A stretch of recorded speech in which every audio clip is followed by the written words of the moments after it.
The Jake staring back at me was an adult. Not crazy old, but out of college a few years. At least 10 years older than the kid I'd been the night before. What was going on? Where were the others? How did I get to this place? It's hard to think straight when you wake up like Tom Hanks in that movie Big. At least he woke up in his own room, in his own clothes. If this book doesn't have Jake and a Hork-Bajir playing chopsticks on a toy store floor piano, there's just no justice in the world.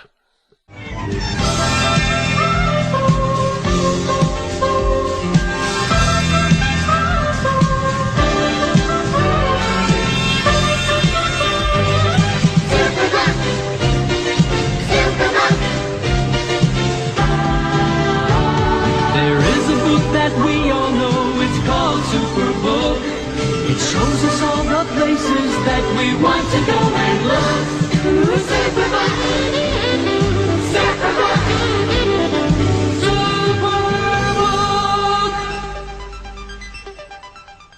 Welcome everybody to the third and final part of Alternate Reality Autumn, where we've been looking at 3 Animorph books released in succession that present various what-if scenarios. What if the Animorphs never got their morphing powers? What if the Animorphs grew into adulthood on a Yeerk-controlled Earth? What if David was a good guy and also you were David and you were given a random test by the Elemist and had to read... Okay, yeah, that last one doesn't really summarize well. Alternate realities. They're a thing, aren't they? So the book opens with the Animorphs on the losing end of a seriously violent fight. One of the most graphic ones we've had in a while. Jake's tiger guts are pouring out of him. Rachel is blind from the blood in her eyes. Tobias is doing that thing where he's clawing at a Hork-Bajir's eyes because that's all he ever does in these fights. Dude, you have a polar bear morph. We're in a parking garage with such little room to fly. Get with the program. All the while, Jake is doing the usual I can't tell you my last name or where I live shtick. I see what you did there. Readers usually skip these intros, so you intercut it with the action so that we have to read them. Clever.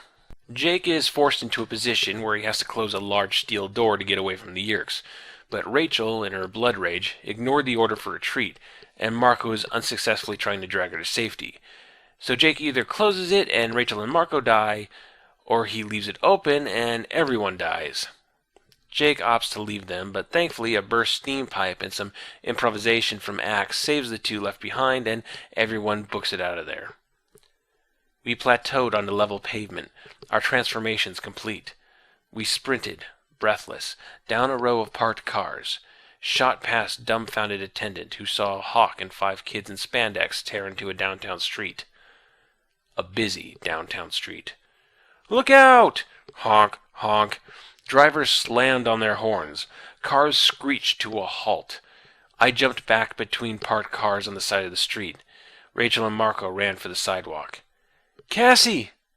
She was in the middle of the street, frozen. Yes, of course it's Cassie who freezes in traffic. You know, I just can't get mad anymore. You get run over like an idiot, Cassie. You go, girl. So everyone is really shaken up. Rachel is still in blood rage mode and screaming at everyone. Marco is rightfully mad because she nearly got him killed. Tobias is off being broodier than usual, and Cassie's just silently crying in a corner somewhere. Yeah, kind of a bad day. Jake considers reaching out to Cassie, but decides against it, and everyone goes home. But that only raises more problems for Jake, because Tom is home a lot earlier than Jake thought he would be. So Tom finds Jake exhausted, barefoot, wearing his morphing outfit, and covered in blood. Jake blames it all on a horrible bike mishap and goes to bed, too exhausted to really wonder if Tom bought it. Considering Tom didn't go, "Oh shit, man, we better get you to a doctor," I'm going to say no, he didn't buy it. So Jake goes to sleep, and when he wakes up, reality has changed. Wait, hang on. So the book opens with a traumatic battle that leaves Jake empty and weak. He says something stupid, and reality changes so that there aren't any more Animorphs. Isn't this just Megamorphs 4 again? Like seriously, this book starts out exactly the same as Megamorphs number 4, a book released the same month as this one. Did the ghostwriter accidentally get the first page of the Megamorphs outline and everyone just rolled with it? It's one thing to reuse story bits, it's another to use the exact same setup twice in the same month. Speaking of Ghost Riders, today marks the return of Ellen Giroux, everyone's favorite Ghost Rider according to that one poll I ran. Sadly, I haven't been able to find any additional information on her since the last time she showed up on the show, and it's getting to a point where I might just have to call every listing under that name until I find her. There are 3 more books from her coming up, and I swear, I will find you, Ellen. You can't hide forever. So Jake wakes up, not in his bedroom, but in a weird, unfamiliar room, an odd mix-mash of old human architecture and a bunch of stuff from all those drawings people in the 1950s thought the future would look like. The clock is a triangle for no reason and is screaming at Jake to get to work. Pee Wee Herman's breakfast machine is making scrambled eggs. The toilet is broken. But more alarming than the room is Jake, who appears to have aged 10 years overnight. I mean, look at this guy with his day-old stubble and fit physique, lush shampooed hair, kind of a soft jaw, but it works for him. Strong arms, very kissable lips. He's the kind of guy you want on your community basketball team, yeah. What? I have to live up to my new ambiguously gay entry on TV tropes. Jake doesn't really know what to think. Maybe this is an Elemist thing, maybe it's a weird Yeerk thing, maybe Jake's finally just gone insane. But what's not entertained, not really, is that this is in fact a real thing that is happening. But I'll address that later. Jake opens a window and discovers New York City with a bunch of random alien bits thrown onto the buildings, including a still-standing World Trade Center, for all of you who still feel awkward about pre-9/11 fiction doing shit to the Twin Towers. There are bug fighters flying around, so it's clear this is a world where the Yeerks have won. It's pretty gnarly, but also distinct from the Yeerk-controlled Earth future we saw all the way back in number 7, The Stranger.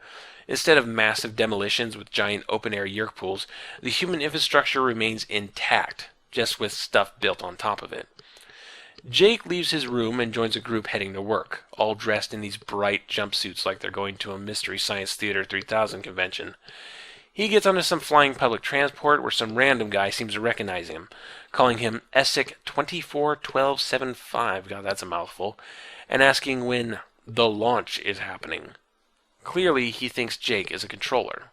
I was no prisoner. My eyes moved freely. My legs, when they weren't strapped to a hovercraft seat, walked where I told them to walk. Why wouldn't whoever was responsible for this just talk to me? Until today, I'd been the leader. No, I still was the leader of a small but powerful resistance to the Yeerk invasion. A group of 6 kids, 5 humans and an Andalite. We call ourselves Animorphs because of our secret weapon, the power to morph into any animal we touch. We fight the Yeerk invaders, led by Whoa, whoa, whoa, whoa, whoa, whoa, whoa, whoa, whoa, whoa, whoa, whoa, whoa, whoa, whoa. Jake, what are you doing, man? We already had the My Name is Jake intro. And even if we didn't, we're at chapter 7. It's way too fucking late to be doing this now. Were they really that worried that a newbie was going to start the series with book 41 that they had to cram in the plot explanation twice? Or are they really just that bitter about how we all skip these intros? Jake starts freaking out and calling out his own name, which results in the crazy eye from everyone on the transport, so Jake tries to pass it off as his host body momentarily taking control. They have pills for that now, Yellow Suit answered. You should visit the clinic. Do you feel like you don't have a grip on the body whom you've cursed to a lifetime of slavery? Has the meat sack you occupy not entirely lost its autonomy? Does your remotely controlled mouth mutter when you don't mean it to? Or your conquered fingers twitch when you don't want them to? These are symptoms of a host body regaining control, a serious medical condition affecting over 10 million Yeerks. Prescription Host Off works to regain control of your host body so that you may live a productive and happy life within the Yeerk Empire. Side effects may include dry mouth, insomnia, diarrhea, and cursing the names of the Andalite bandits. Talk to your doctor about Host Off. Jake doesn't get off the transport using this getting Yeerk pills as an excuse to skip work, whatever that job happens to be. He's eventually dropped off at street level, where he gets a good look at the ruins of the city. Sure, 500 feet overhead roared a Yeerk metropolis, but down here, down at street level, No taxis clanking over manhole covers. No kamikaze bike messengers daring traffic. No giddy groups of camera-toting tourists. No sharply dressed natives surging like lemmings in and out of high-rises. I think Ellen might have had a very unpleasant vacation in New York City, and this book is her way of getting back at the Big Apple. Overcharge me for hotel fare, will you? Well, Yeerk invasion, bitches! Jake wanders a bit, catching some reoccurring graffiti spelling out the letters EF. Ah, yes, enhanced Fujita. Good to know someone's still measuring the intensity of tornadoes during the Yeerk occupation. Jake wanders around a bit before running into a gang of taxons. He tries to escape in a subway, only to discover it's been converted into a taxon expressway. He manages to escape with the help of a little person, who leads him to a Dickensian ghetto of the poor and crippled, only with the occasional alien and stuff. Jake is in peak health and grew up in the upper middle class, so this sight is too much to bear and he books it. A lot of this book is Jake going, a thing that isn't entirely pleasant, and running away. He gets back to the streets, but runs into two aliens of an unfamiliar species called the Orf. 3 legs, 1 eye, and seemingly transparent skin that reveals their internal organs. It's like if Sid from Toy Story got a hold of some of those anatomy dolls from science class. These two appear to be part of a police force of some kind, so they do what police do and arrest Jake without charges, slapping some handcuffs on him and roughing him up a bit. This is interrupted by a series of explosions and a collapsing skyscraper. Hey look, a second helping of pre-9/11 awkwardness. It's like Thanksgiving dinner. In the dusty war zone aftermath, Jake continues to make a run for it, the handcuffs having mysteriously vanished. But he doesn't get 3 steps before tripping over Future Cassie. Future Cassie is a hardened badass, running around, blowing away taxons, Actually, that's all she does, but it's still an improvement. Jake tries explaining what's been happening to him, the whole Rip Van Winkle shtick, but Cassie is more interested in his job on the Chrysler Building project. See, Cassie here is a member of the EF, the evolutionist front, basically the Yeerk peace movement, but with more explosions. She's a voluntary host to a Yeerk named Nis, and was leading the team that blew up that building, which makes Jake physically ill. How could Cassie, his Cassie, do something so monstrous? The real Cassie would just curl up in a dark corner and quietly sing the theme to Reading Rainbow to herself. Right now, this Cassie is setting out to stop the Yeerks' big project, which is, and I am not joking here, a giant laser gun that will turn the moon into the sun. Specifically, a Kandrona-radiating sun. Cassie treats this as the move that will make Yeerks' control of Earth complete, because I guess Yeerks can absorb Kandrona rays through human heads now, because otherwise nothing would actually change in terms of Yeerk habits. Personally, I'm a little more concerned about the moon turning into a sun. Everything on Earth is going to die. So that Kandrona is a little easier to come across, I guess. This is like summoning Cthulhu to destroy reality, so that the lines of the DMV are a little shorter. It appears that Jake, or Jake's MIA Yeerk, I guess, is a planetary engineer for the project, which means the EF now have a man on the inside. Cassie needs Jake to work with the EF so that the laser beam will miss and blow up the moon. The chaos that would create would provide a lot of openings for the EF, before we all die of repeated meteor strikes. Better a slow apocalypse instead of a quick one, I guess. Cassie orders Jake to go to work and try to act naturally until Cassie can send an agent.